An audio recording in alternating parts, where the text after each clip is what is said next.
What up, boy? What you looking for? Talk about. I thought you was looking for that cat. Like I just knew over here. It's somewhere. Right there.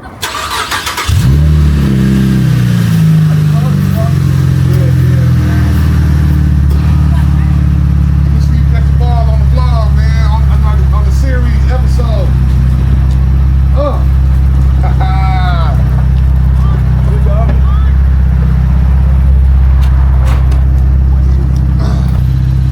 Yeah, man. You know what I'm saying?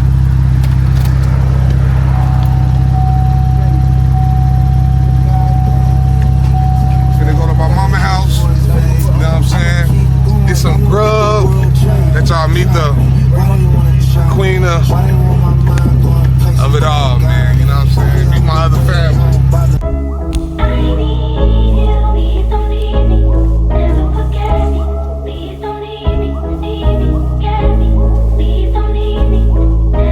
Go ahead, it's EG.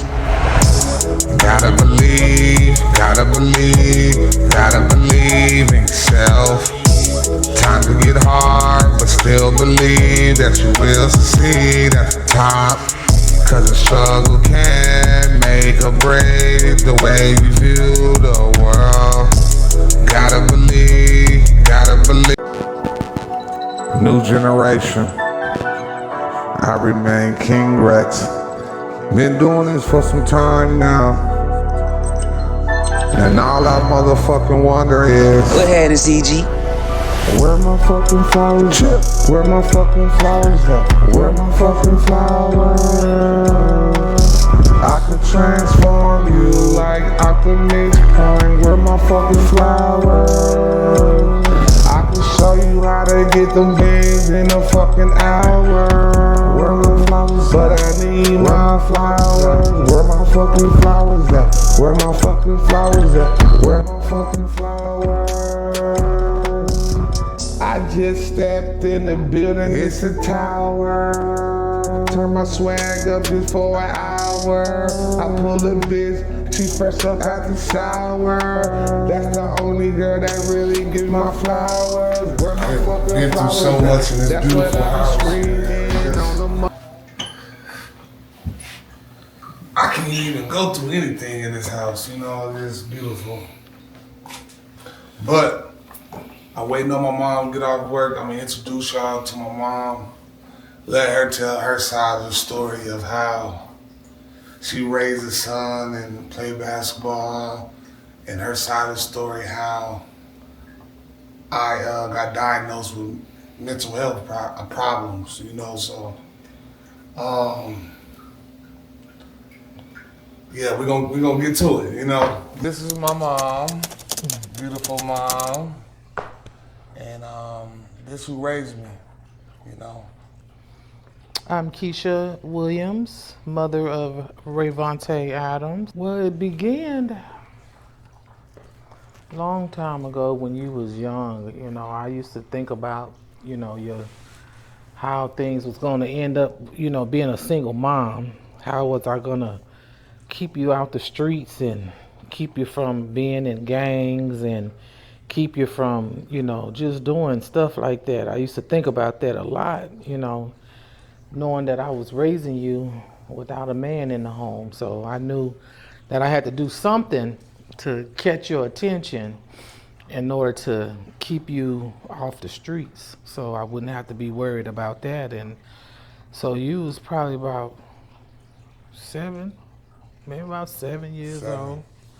You was probably about 7 years old. Yeah, about 7 when I first started at the YMCA, right?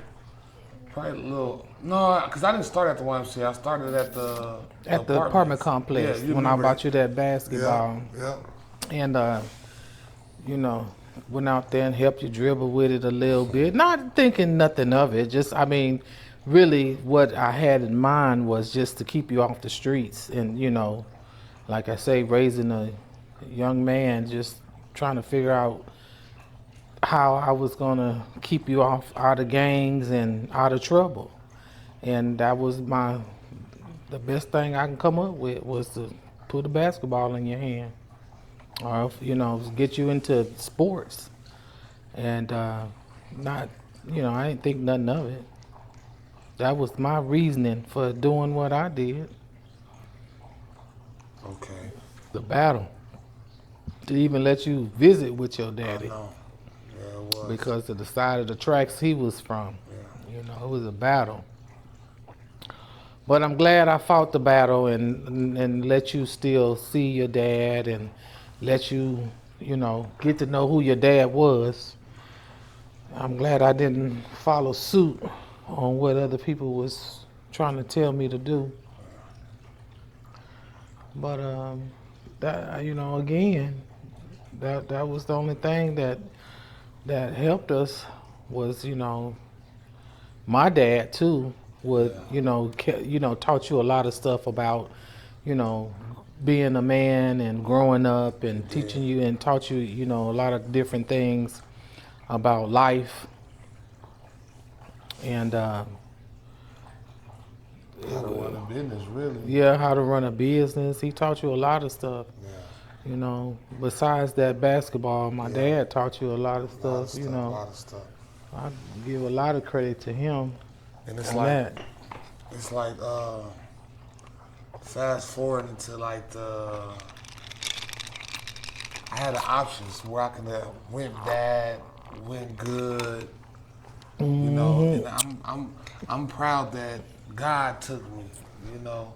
So speaking of that, Like I said, I you know, I was really not thinking anything of it other than to put you in sports to keep your mind off of, you know, negative things that was probably inundating your neighborhood, inundating your world, you know, shootings, killings. That's where, you know, we was from the hood.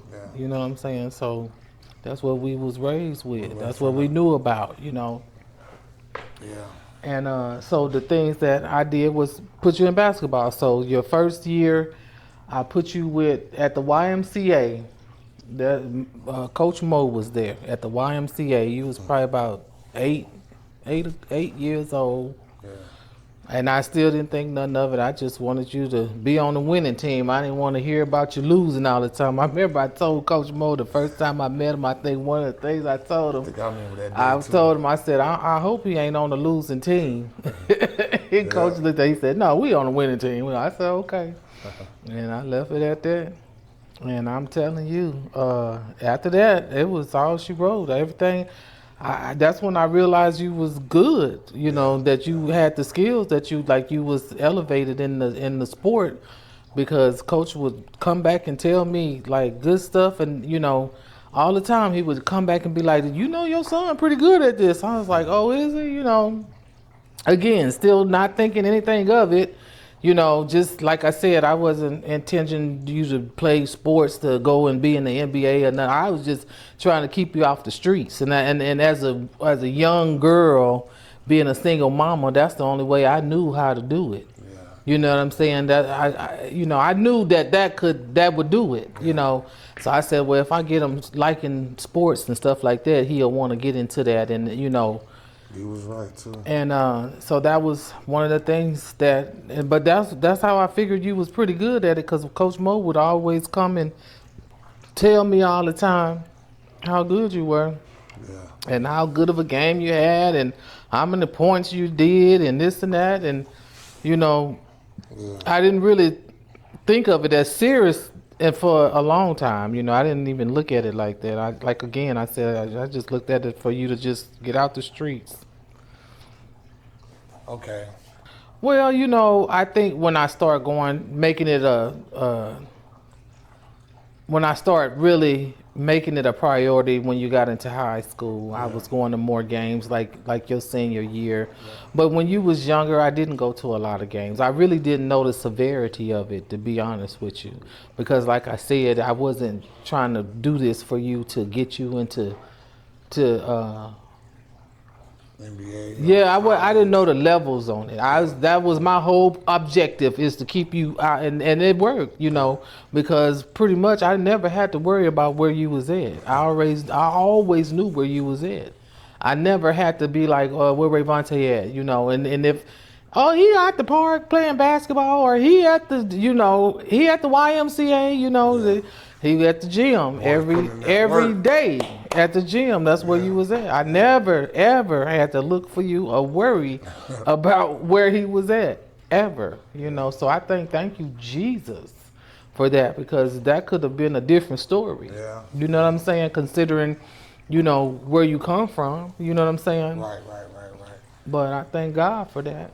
But I didn't attend a lot of games, and I really feel bad about that too. You know what I'm saying? Yeah. Not so much as bad, but like I said, I didn't know the severity of it at the time, being so young and not realizing that the skills that you displayed. You know what I'm saying? Yeah. But I didn't go to a lot of games because I was really working, you know, being a single parent, and I couldn't call in every time, you know, it was a game. But luckily you had a pretty good coach. Coach Mo was pretty much, you know, he did a good job with you as far as like making sure, you know, he was one of those coaches that came and picked you up, made sure you was at the game. He made sure you had everything that you needed. You know what I'm saying? Yeah. He did that, you know, but I wish I could have been at more games and stuff like that. But, you know, it was such a joy though when you would come home and we would sit like we sitting right now. Talk for hours. And we would talk for hours about how good you did at the game, and you would break it down for me, and it would just bring me so much joy just to hear you tell me about, you know, what happened at the game and this and that and, you know, all that. So that was, and I still get joy from that too right now today. Yeah.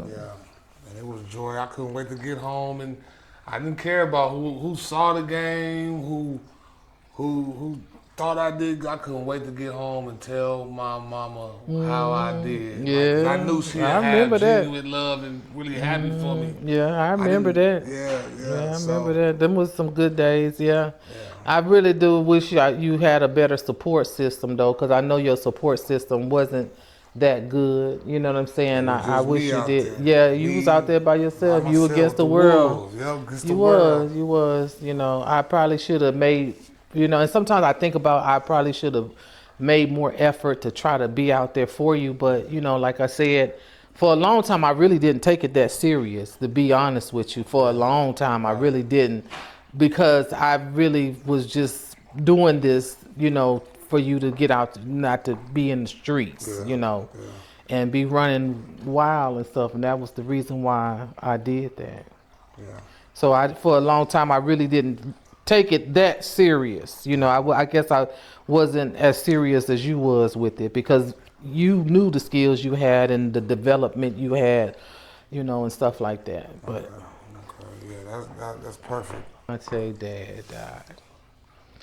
Well, that was a tragic time. It was a sad situation. I was surprised that happened. You know what I'm saying? I was just really surprised that I was surprised about it.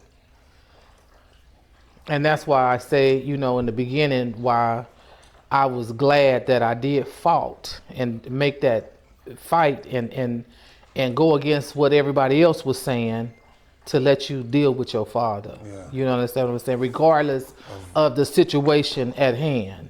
You know, and I thank God I you know, went with my own gut with that, you know, because I just imagine, I think about this right now to the day, just imagine if I would have been like, no, you can't see your daddy because of the circumstances he living in. I'd be like, you can't see your daddy. And what if I would have been like, right now to this day, you wouldn't even know who your daddy was. I would have been mad too. Right, you'd be mad at me. Right, you'd be mad at me because I ain't let you see your daddy. You know what I'm saying? You'd be holding a grudge against me all right now. And you wouldn't even know who the man was. So, you know, that I'm glad that I did go against the grain with that. And I thank God I did. Sometimes we got to fight against what everybody else say it's going to be, you know? Okay. The day I found out that my son was having a mental breakdown, I really didn't know I didn't know really what was going on. I never experienced that on a close up like that before. You know what I'm saying?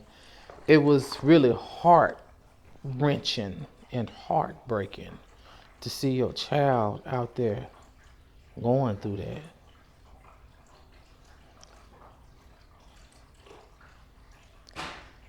And well, I just, all I could do was pray. All I could do is pray. That's all I could do. And God knew my heart. I had to call the pastor, and that day I couldn't find you. I didn't know where you was at. So I called the pastor. When I called the pastor, about 3 hours later, you popped up. So I was just thankful that you popped up. But when I seen you, you had your shirt on as the pants. Yeah, I remember that. I was like, what is going on? I couldn't believe what was happening. I said, what is happening right now? I felt like I was in the twilight zone. I felt like I wasn't it felt like it wasn't real. I know, I felt the same It didn't way. feel real. I said, this can't be happening right now. What is going on right now? And it was crazy. I never experienced anything like that before. But How did you feel when I told you you're not my mom? I didn't feel no kind of way about kinda that. I way. was You just already- tripping. and Yeah, I you- was just tripping. I was the one feeling like that. He was like, "Who is you? Yeah. Who is you? You ain't my mama. You ain't." I said, "Nick, boy, I am your mama." Right. I wasn't scared though. I wasn't was. scared. I wasn't scared because I knew the Lord was gonna pull us through this. I knew He's gonna have to pull us through that. Yeah. You know what I'm saying? You got to just. It was a storm that we had to walk through. Yeah. That's all, and but it was a hard thing for a mother. I don't wish that on nobody, no parent. I really don't. That's a hard thing to see your child break down like that. Yeah. For real. That's hard to see your child break down like that. So, well, I had, well, it was a whole, it was, what the phone calls I was making, it was a whole, like, she's okay. You might as well come over here too, Raven. It was a whole, like, y'all, I'm sorry, but this is like taking me back. You don't want to even think about stuff like this. You think about, I think about a lot of stuff when I think about this, and I probably can't even really speak about right now. You know what I'm saying? It wouldn't be fair for me to speak about it right now.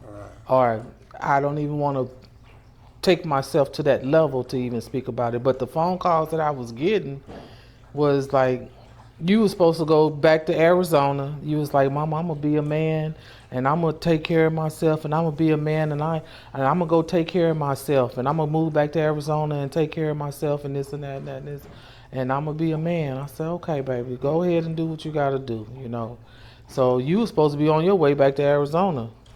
Remember? That. I think, did we pay for the ticket and everything? Yeah. I was at the airport. I was at the bus station. I remember that. Yeah, you were supposed to be on your way back to Arizona. And that stuff, the mental just, it's like the...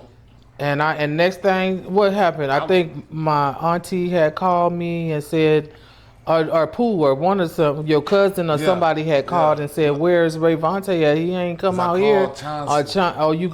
That's what happened. Chauncey called me and was like, "Something wrong with Rayvontae." So they was all like, "Something wrong with Rayvontae," because you was calling them. I guess you was telling them what you was really going through. And I didn't know where. All I know, you didn't call me. Yeah. You know what I'm saying? You hadn't called me, but you could call them, and so I'm looking for you. And then I all I could do is call the pastor and ask him. But God is an amazing God, because I'm gonna tell you, after we got off the phone with the pastor, about an hour later, we knew where you was at. I said, "Thank you, Jesus," because you don't want to be in these Memphis streets like that. No. It's dangerous out here in them streets like that. But yeah. So To be honest with you, That wasn't really your first mental breakdown, in my opinion. It was in Phoenix, Arizona. It was in Phoenix, Arizona, with assistance. With assistance? You was assisted with that first mental breakdown, as far as I'm concerned. As far as I'm concerned, you know what I'm saying? And that's real talk. So it is what it is. Yeah. I mean, but I understand that. We can go into that, you know. We can go into that because it's the true story, right? Yeah. You know, so. That's when everything really started to happen. We ain't got to say no names or nothing, but. Right, yeah. You know what I'm saying? But that's when things really start to happen. Yeah. You know what I'm saying? And that's the real talk right there. And then it just got leveled up from that point. Yeah. You understand what I'm saying? Until as the stress levels and things start happening, you know what I'm saying? You know, because it's like you was at Lemoyne College, doing good. You know, yeah. Finna play the Memphis Tigers. Yeah, doing good. Yeah, you were doing good, and then your knee started, messing up, and then. But you was but even before then, you was still having little small episodes. Like I said, they started from in Arizona when you had that assistance. You know what I'm saying? And then, you can't really blame it on nobody. Yeah, but because you made the choice to make a decision on your own to do what you did. You know what I'm saying? Yeah. But at the same time, they knew better. Yeah. You know what I'm saying? Yeah. They knew better than you when it came to that. Right. You understand what I'm saying? Right. You didn't know about that like that. Yeah. But that's real talk right there. That's if you want to be honest and keep some stuff real, that's when it really start happening. Yeah. You're right. Right. You're right. Right. You're right. Yes. So and it's sad it happened like that because but God has a miracle for every obstacle that they think they doing. You know what I'm saying? Because guess what? But I don't dwell on stuff like that because it is what it is. You know what I'm saying? We done moved past that. You know what I'm saying? So and that's neither. But the real mental where it really started coming out to where you had to go to the hospital and do all of that is when you realized that you really couldn't play ball no more. Or that you couldn't do it on the levels that you wanted to take yourself to. Couldn't even stay in the classroom and focus because so much stuff was going on inside my head. Yeah. And it was tragic, man. Cause it's like I was normal. First of all, when it first started, I wasn't normal, right? I was gone. When though, we still good. We walked through the storm. Right. Yes, we did. We walked through the storm. Didn't go around? Nope. We walked through it. Straight through. Yeah. She's not here. I know she's not here. But shout out to Grandma. Oh, yeah. She was by my side at all them